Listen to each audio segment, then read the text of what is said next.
नमस्कार। Public speak में आप सभी का स्वागत है। मैं हूं चंद्रिका जोशी। आज पब्लिक स्पीक में हम आपके साथ चर्चा के लिए जो विषय लेकर आए हैं वो है governments efforts for skilling India, यानी कौशल संपन्न भारत के लिए सरकार के प्रयास। इस विषय पर हम बातचीत करेंगे। परिचर्चा में भाग लेने के लिए इस समय आपके सवालों के जवाब देने के लिए इस समय हमारे साथ स्टूडियो में विशेषज्ञ मेहमान हैं mister Atul Kumar Tiwari, secretary ministry of skill development and entrepreneurship, और Vedmani Tiwari ji, CEO national skill development corporation and MD NSDC international. आप दोनों विशेष मेहमानों का आकाशवाणी के स्टूडियो में हम स्वागत करते हैं। बहुत बहुत धन्यवाद। कार्यक्रम के दौरान आप इस विषय से संबंधित प्रश्न विशेषज्ञों से पूछ सकते हैं, और कोई भी सवाल हो, सुझाव हो, जिज्ञासा हो, समस्या हो तो टेलीफोन नंबर हम आपको बता दें 01123421050, और दूसरा नंबर है 23314444। साथ ही आप व्हाट्सएप नंबर 9289094044 9289094044 पर भी अपने सवाल भेज सकते हैं। You have the opportunity to ask questions to our experts regarding various skill opportunities provided by the government and how they can access it. And this is a bilingual program. You can ask your questions in Hindi or English. हमारे studio की phone lines भी खुल चुकी हैं। इस बीच इस विषय के बारे में आप सवाल पूछ सकते हैं। Government has launched the National Skill Development Mission as well as the National Policy on Skill Development and Entrepreneurship in 2015 to improve the skilling ecosystem in the country. Under these initiatives, skilling training is provided to the youth under various schemes with the aim of addressing employability gaps. The government's Skill India mission has successfully trained more than 14 million youth, upskills and reskilled.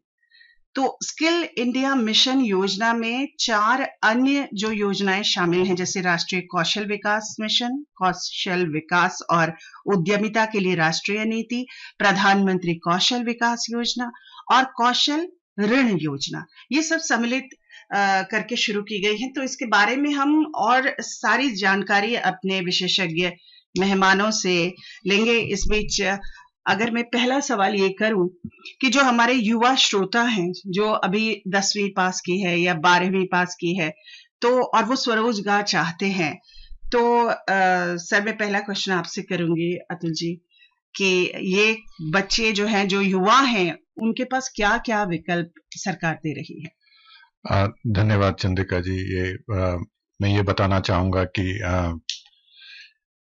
युवाओं में कौशल विकास करने के लिए बहुत सारी संभावनाएं हैं और बहुत सारी स्कीम्स हमारी चल रही हैं।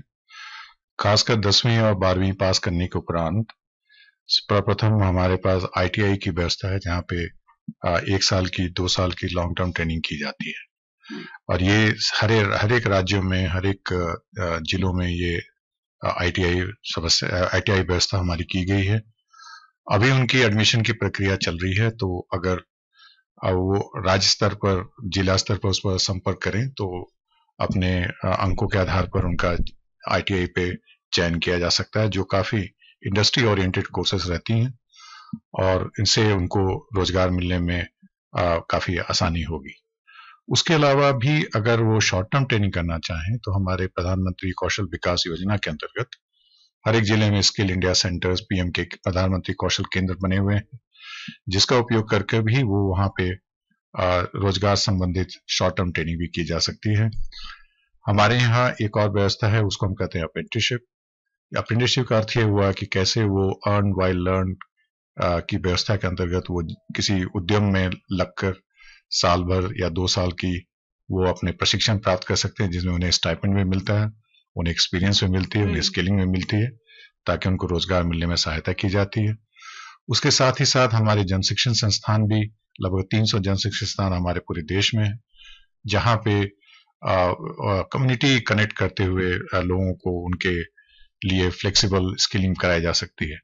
मेरा कहने का उद्देश्य यह है कि जैसा युवा चाहें, चाहे वो लॉन्ग टर्म ट्रेनिंग लेना चाहें या शॉर्ट टर्म ट्रेनिंग लेना चाहें या और बहुत ही शॉर्ट टर्म ट्रेनिंग लेना चाहें, उस सब सारे तरह की कौशल विकास की व्यवस्था हमने की हुई है, जिसका काफी लाखों युवा इसका लाभ उठा रहे हैं। जी, हमारे पास पहले श्रोता हैं धर्मवीर दिल्ली से। धर्मवीर जी, अपना सवाल पूछिए। नमस्कार मैडम जी। नमस्कार। हाँ, एक्सपर्ट को नमस्कार। नमस्ते सर, जैसे कि अभी पिछले साल अपना 2022 में ये आपका दिल्ली गवर्नमेंट में सेंट्रल गवर्नमेंट की तरफ से था क्या कि थाने के अंदर एक कौशल विकास की योजना चलती थी, वहाँ ट्रेनिंग होती थी बच्चों की मॉर्निंग और इवनिंग शिफ्ट में। तो हमारे बच्चों ने इसमें हार्डवेयर और सॉफ्टवेयर दोनों ही कोर्स किए थे। क्या ये दोबारा से चालू होने के अभी कब तक है और इसके आगे का उनको आगे करना पड़े तो कैसे कर पाएंगे? धर्मवीर जी, ये जो थाने में हमने ये जो ट्रेनिंग की थी वो उसकी अवधि अभी समाप्त हो चुकी है, पर हम अवश्य अगर इस तरह की जरूरत पड़ेगी तो दिल्ली पुलिस या दिल्ली प्रशासन के साथ मिलकर इस तरह की स्किलिंग की व्यवस्था हम करा सकते हैं। इस बीच एक व्हाट्सएप पर सवाल है, ये मेरे ख्याल से आप थोड़ा इसका जवाब तो हम दे चुके हैं कार्यक्रम में। इन्होंने लिखा है, at district level how can one acquire skills in government skill centres? उसके लिए जैसा हमने बताया कि अभी हमारे जो स्किलिंग सेंटर्स जिले में हैं वहाँ पे अनवरत डिफरेंट बैचेस चलती रहती हैं। उनका हमारे जिले में जो एम्प्लॉयमेंट ऑफिसर्स होते हैं, स्किल ऑफिसर्स होते हैं, उनके पास सारी जानकारी उपलब्ध रहती है। साथ ही साथ हमने स्किल इंडिया डिजिटल हब, एक हमारा एक पोर्टल है जो आप ऐप स्टोर से फ्रीली डाउनलोड कर सकते हैं, जिसमें आप अपना थोड़ा सा विवरण देने के बाद आपको तुरंत पता चल जाएगा कि किस एरिया में कहाँ पे स्किलिंग सेंटर हैं, कहाँ पे कौन से बैचेस चल रहे हैं, जिसका आप पूरा लाभ उठाते हुए अपने जहां आप रह रहे हैं उसके आसपास आप ऐसे स्किलिंग सेंटर को खोज कर वहां पे आप अपनी स्किलिंग भी करा सकते हैं। जी, अब हमारे एक और श्रोता है ओडिशा से प्रशांत कुमार। प्रशांत कुमार जी, स्वागत है आपका, बोलिए।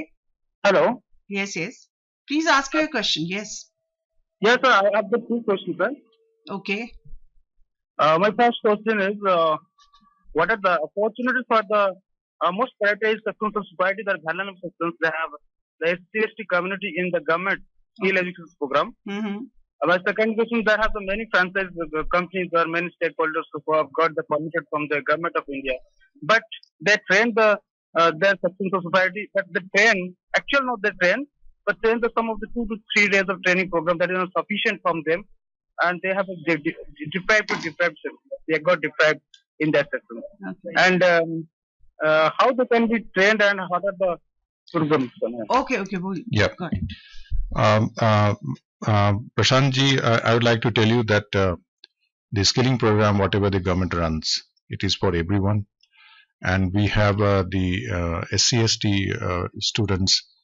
They are adequate number. They are more than 25%. In some cases, they are more than 30% as well. So it is free for everyone, and everybody is welcome. Second point is that when you're talking about 2-3 days training, maybe that is, we call it recognition of prior learning. The people are already skilled, but they do not have the certification. So that is what the small 2-3 days, 5 days training provides. For example, we have this PM Vishwakarma scheme, where the 18 trades people are there who are traditional artisans. They are already trained, but we have to give them certification. For that, we have done the upskilling. Certainly for the newcomer, the 2-3 days training is not sufficient. It is there only for the people who already know the trade. But as I told you earlier, that we have the ITIs, we have the PMKK, we have the Kaushal Vikas Yojana, we have the Jan Shikshan Sansthan, we have apprenticeship, where the training is maybe 5 months, 6 months, 1 year, 2 years, depending upon the trade or the activities or the occupation which are there. So certainly that can be taken advantage of.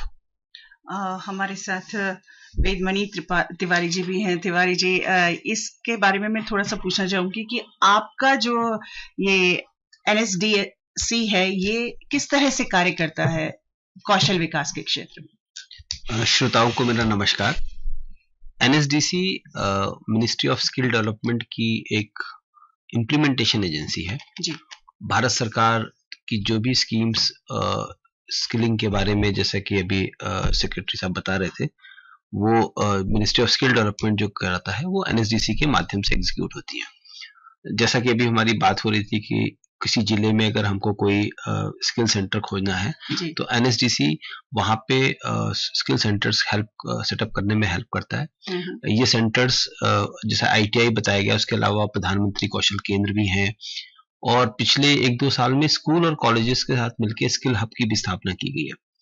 तो और तो इसके अलावा जो apprenticeship की बात है, apprenticeship में प्राइवेट सेक्टर का बड़ा योगदान होता है, क्योंकि उस पे जो लोगों को स्टाइपेंड मिलता है उसका 75% प्राइवेट सेक्टर पे करता है।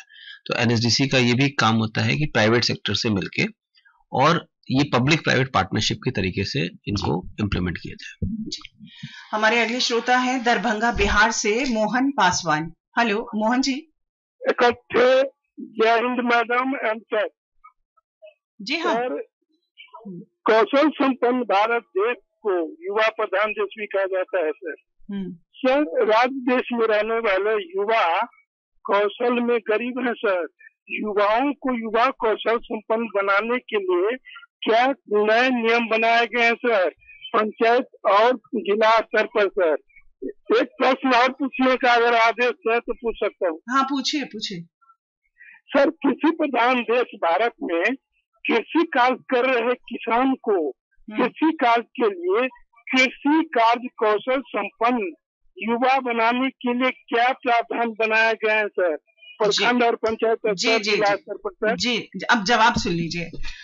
मोहन पासवान जी, बहुत बहुत नमस्कार। आपने बहुत अच्छा प्रश्न पूछा है। मैं आपको ये बताना चाहूंगा कि पंचायत लेवल पर या जिला स्तर पर हमारी जन शिक्षण संस्थान भी हैं, हमारी कौशल केंद्र भी हैं, और और बहुत सारे एजुकेशन जो हमारे स्कूल कॉलेजेस में भी हमने स्किल कौशल विकास करने की हमने व्यवस्था कराई है। जैसा आपने कहा कि कृषि प्रधान देश में क्या कर रहे हैं हम, तो कृषि विज्ञान केंद्र जो हमारे कृषि विभाग के हैं और उनके जो रिसर्च स्टेशन हैं वो भी हमारे बहुत सारे हैं, और बहुत मायने में हम लोग जो कौशल विकास कराते हैं वो कृषि से संबंधित भी रहता है, ताकि जो कृषि से जुड़े हुए जो लोग हैं वो अपने कृषि का काम अच्छी तरह कुशलता से कौशल से कर पाएं। साथ ही साथ कृषि एतर जो विषय हैं जिसमें अदर देन एग्रीकल्चर जो है उसमें भी अपनी पारंगत होकर अपनी इनकम को अपनी लाइवलीहुड को भी बढ़ा सकते हैं। जैसे अगर मैं थोड़ा सा इसमें पूछना चाहूं कि कृषि यानी कि खेती ही नहीं, खेती के साथ जैसे प्रधानमंत्री जी की सोच है कि आय बढ़ाने के लिए मधुमक्खी पालन है या डेयरी का विकास करना है, तो वो भी सब इसमें शामिल है, उसके लिए रोजगार दिया जाता है। जैसे शहद निकालने का ही मान लीजिए प्रशिक्षण है। बिल्कुल, है ना? बिल्कुल। जैसा आपने कहा कि उद्यमिता बढ़ाने के लिए, जैसे हमारे जो उद्यमिता के लिए भी हम बहुत सारे कोर्सेज करते रहते हैं राज्य स्तर पर और पंचायत स्तर पर। अभी हाल में हमने बहुत सारे पंचायत में हमने पंचायत की जरूरत के मुताबिक हमने स्किलिंग कराने की व्यवस्था की है। जैसे जल निर्मल योजना की अगर आप बात करें, वाटर सप्लाई स्कीम कैसे सुधारी जा सकती है, कृषि से जुड़े हुए जो उद्योग हैं, जो स्मॉल उद्यम है, उसको कैसे स्थापित किया जा सकता है, उनके बारे में टेक्निकल ट्रेनिंग देना, फाइनेंशियल लिटरेसी देना, और साथ ही साथ बैंक से जोड़ने का कार्यक्रम भी हम लोग करते रहे, ताकि कौशल विकास के साथ साथ उद्यमशीलता भी अंदर लोगों को बढ़े, और उद्यमशीलता के लिए भी उनको कौशल विकास की आवश्यकता है। जी, we have another listener from Odisha, Jajpur से हमारे साथ हैं पद्मलोचन मोहंती। मोहंती जी, अपना सवाल पूछिए। हेलो जी हाँ, हम आपको सुन रहे। नमस्ते, बोलिए। मैं पद्मलोचन मोहंती उड़ीसा जाजपुर डिस्ट्रिक्ट से बोल रहा हूँ जी।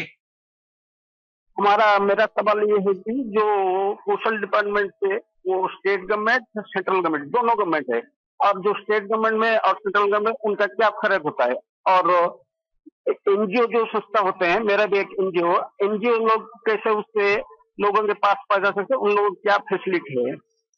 थैंक यू जी। देखिए, स्टेट गवर्नमेंट और सेंट्रल गवर्नमेंट में दोनों गवर्नमेंट का लक्ष्य ये है कि कैसे हम ज्यादा से ज्यादा कौशल विकास कर पाएं, और उसके लिए जो अंदरूनी जो ढांचा रहता है कि किस तरह की कोर्सेज होंगी, उसमें कितनी राशि लगेगी, कितने दिन का होगा, कैसे उसका असेसमेंट होगा, ये सारी चीजें लगभग बराबर रहती हैं। और फर्क सिर्फ इतना होता है कि कुछ योजनाओं में राज्य सरकार व्यय करती है, कुछ में केंद्र सरकार से व्यय आता है। तो दोनों की अलग अलग महिमा है, और दोनों को स्किल इंडिया मिशन का सर्टिफिकेट मिलता है, जिससे आपको आगे बढ़ने में आसानी होगी। दूसरा जो आपने कहा एनजीओ के बारे में, हमारे पास जैसे हमने बताया कि उड़ीसा के हर एक जिले में हमारे अभी जन शिक्षण संस्थाएं जो एनजीओ के माध्यम से लगे हुए हैं, जो वहां पे हर एक लोगों को कौशल विकास उद्यमशीलता की वो स्किलिंग कराया करते हैं, जो काफी फ्लेक्सिबल होती है। साथ ही साथ बहुत सारे एनजीओ हमारे साथ स्किलिंग करने के लिए भी जुड़े हुए हैं, जिसमें हमारे एनएसडीसी के साथ उसकी एक एक्रेडिटेशन पॉलिसी है, जिसके मुताबिक अगर उनकी ट्रैक रिकॉर्ड अच्छी है, उन पे सामर्थ्य है, तो उनको भी हम कौशल विकास करने के लिए अपने साथ लेते हैं। हमारे जो श्रोता इस समय कार्यक्रम सुन रहे हैं, हम उन्हें बता दें, कार्यक्रम पब्लिक स्पीक है। आपके सवालों के जवाब दे रहे हैं कौशल विकास और उद्यमिता मंत्रालय में सचिव श्री अतुल कुमार तिवारी और राष्ट्रीय कौशल विकास निगम के मुख्य कार्यकारी अधिकारी और NSDS के इंटरनेशनल के प्रबंध निदेशक वेदमणि तिवारी। आप भी अपने सवाल पूछकर इस कार्यक्रम में शामिल हो सकते हैं। हमारा व्हाट्सएप नंबर है 9289094044। इस पर आप सवाल भेज सकते हैं और फोन नंबर है 23421050। और ये कार्यक्रम दूरदर्शन की DTH सेवा पर भी उपलब्ध है। एक बार फिर से आप सभी का स्वागत है कार्यक्रम में। इस बीच हमारे साथ दिल्ली से श्रोता हैं केशव। केशव जी बोलिए। हेलो सर, नमस्ते। नमस्ते सर, मेरा सवाल ये, जैसे ITI में कोर्स होते हैं तो सरकार हमारे को सुविधा देती है, तो ऐसी सर अप्रेंटिसशिप जो होती है उसमें सर जो कोर्स होते हैं उसमें सरकार क्या हमारे को, हमें बाहर जाना पड़ता है, तो वो सरकार हमारे को क्यों सुविधा नहीं देती है उसके अंदर? नहीं, मैं आपकी बात अगर समझूं तो देखिए, अप्रेंटिसशिप में ITI में आपको ITI के जो इंस्टीट्यूशन उसके अंतर्गत आपको स्किलिंग की जाती है। जहाँ अप्रेंटिसशिप होता है उसमें जो इंडस्ट्री वहां पे जाके आप स्किलिंग करते हैं और उसके लिए आपको स्टाइपेंड भी दिया जाता है। और स्टाइपेंड की रेट हमने नियत की हुई है, जो 5,000 से लेकर 9,000 तक रहता है। आप जितना पढ़े लिखे हैं, अगर आप डिप्लोमा या इंजीनियरिंग है तो आपको ज्यादा मिलेगा। अगर आप स्कूल या कॉलेज पढ़े हुए हैं तो आपको उसी के हिसाब से धनराशि दी जाती है। उसके अंतर्गत जो सरकार हमारी जो नेशनल अप्रेंटिसशिप प्रमोशन स्कीम है, उसमें लगभग 1,500 रुपये आपके जो आप अगर अप्रेंटिसशिप करेंगे तो आपके खाते में DBT के माध्यम से भी उसको जोड़ा जाता है और उधर आपको कंपनी से भी स्टाइपेंड मिलती है। तो मेरे विचार से स्टाइपेंड के लिए, अप्रेंटिसशिप के लिए आप अपनी जो विलिंगनेस है उसको आप जाहिर करें, हमारे पोर्टल पे आएं और उसके हिसाब से आपको अप्रेंटिसशिप कराने की सुविधा दी जाएगी, जिसमें आपको ट्रेनिंग के साथ साथ स्टाइपेंड भी मिलेगा। वेदमणि जी, मैं आपसे ये जानना चाहूंगी कि कुछ ऐसे भी हमारे युवा हैं जिनके पास कौशल है और वो उसमें एक प्रमाणीकरण के रूप में सर्टिफिकेट चाहते हैं, और फिर वो बाहर के देशों में, क्योंकि आने वाले समय को देखते हुए अगर हम पहले से सोचें तो बहुत सारे रोजगार की बाहर भी आवश्यकता है, तो ऐसे में जो भारत के, जो हमारे देश का युवा है, वो उसमें कैसे योगदान कर सकता है? ये आपने बहुत अच्छी बात कही है कि आज भारत का जो युवा है उसकी कौशल की पहचान सारी दुनिया को हो रही है और हमारे युवाओं को इसके अंदर एक विदेशों में भी एक अवसर मिल रहे हैं। उसमें भारत सरकार बहुत अच्छा काम ये कर रही है कि दुनिया के बहुत सारे देशों के साथ भारत का विदेश मंत्रालय और कौशल मंत्रालय मिलके उन देशों के साथ समझौते कर रहे हैं जहां पे लोगों को एक व्यवस्थित मार्ग से विदेशों में जो है नौकरियों की व्यवस्था बन रही है। करीब 12-14 देशों के साथ भारत सरकार ऑलरेडी बातचीत कर रही है और 2-3 जगहों से तो इसके ऊपर काम भी शुरू हो चुका है। तो उसमें जैसा कि सेक्रेटरी सचिव महोदय ने कहा है, हमारे जो सेंटर्स हैं जिला में कौशल केंद्र वगैरह में, वहां पे लोग अप्रोच कर सकते हैं। नहीं तो एक कौशल मंत्रालय के ने एक ऐप बनाया है और उसका वेब पोर्टल भी है जिसको हम कहते हैं स्किल इंडिया डिजिटल हब। तो जो हमारे युवा श्रोता सुन रहे हैं उनके लिए हम हेल्पलाइन नंबर भी बता देते हैं। तो ये हेल्पलाइन नंबर जो है और दूसरा एक जो व्हाट्सएप नंबर है, ये अगर आप बता दें तो हमारे श्रोताओं के लिए। सो हेल्पलाइन नंबर है 1800-123-9626 जी। और जो व्हाट्सएप पे संपर्क करने के लिए वो 8800-555555 जी। इसके मैं आपको अभी श्रोताओं को अभी मैं कार्यक्रम के बाद भी, ये कार्यक्रम के अंत में भी ये नंबर एक बार रिपीट कर दूंगी। और इस पर वो आपसे जानकारी भी ले सकते हैं। हाँ, इसके अलावा जो स्किल इंडिया डिजिटल हब सिद्ध के नाम से एक वेबसाइट है। अच्छा, ये आप वेबसाइट उस पे भी जा सकते हैं जी।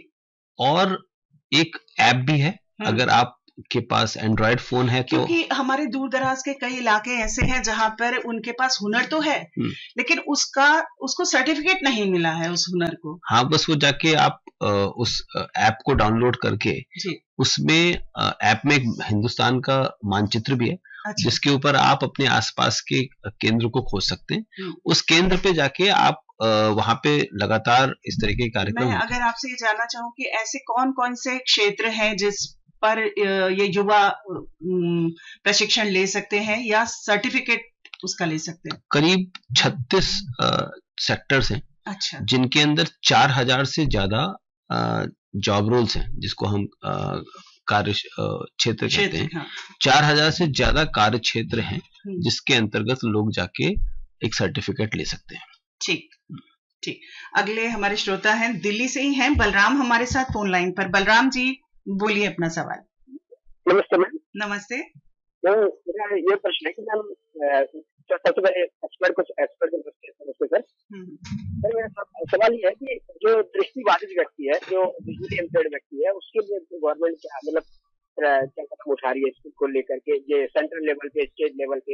रोजगार देने के क्षेत्र में प्रशिक्षण और रोजगार जी। जो डिसेबल पर्सन, जो दृष्टिबाधित व्यक्ति है जी उसके लिए मतलब ऐसे तो मतलब देखिए जो नॉर्मल पर्सन है उसके लिए तो काफी सारी स्कीमें वगैरह चलाई जाती है। हाँ बलराम जी, आपकी बात समझ गई। ठीक। हाँ नहीं बलराम जी, मैं इसमें ये बताना चाहूंगा कि हमारे पास सेक्टर स्किल काउंसिल्स होती हैं, जिसमें एक सेक्टर स्किल काउंसिल इस तरह के दृष्टिबाधित या और भी जो दिव्यांग हैं उनके बारे में स्किलिंग कराने की हमने व्यवस्था की है।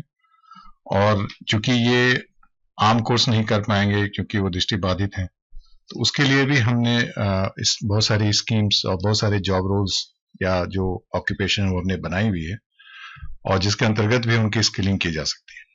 अगर मैं यही सवाल वेदमणि जी आपसे पूछूं कि आपकी संस्था इस संबंध में कुछ कार्यक्षेत्र हैं उसके पास?